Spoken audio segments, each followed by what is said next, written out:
pinakamalaking sorpresa sa buong mundo.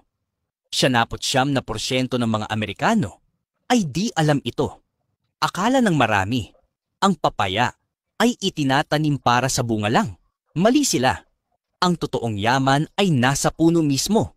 Sa Thailand, mas pinapahalagahan ng mga magsasaka ang puno ng papaya kaysa sa bunga. Ang bunga, ilang dolyar lang ang halaga, pero ang puno, pwedeng kumita ng 2 dosenang beses na mas malaki. Noong may kakulangan sa pagkain, nadiskubre ng mga tao na kapag maingat mong binalatan ang magaspang na balat, sa loob nito may malambot at pwedeng kainin na core. Malutong at nakaka-refresh, parang bamboo shoots. Hindi lang ito nakaligtas ng maraming tao mula sa gutom, kundi naging delicacy pa. Pagkatapos, natuklasan ng siyensya ang mas kamangha-mangha. Ang puno ng papaya ay may taglay na makapangyarihang compounds. Maraming tradisyonal na reseta sa medisina ay laging may kasamang papaya trunk.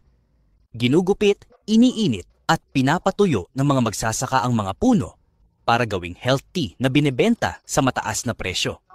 Ang ilan naman ay ginagawa pang gamot at ine-export sa iba't ibang bansa. Pero ingat, ang hilaw na balat at dagta ay pwedeng makasama.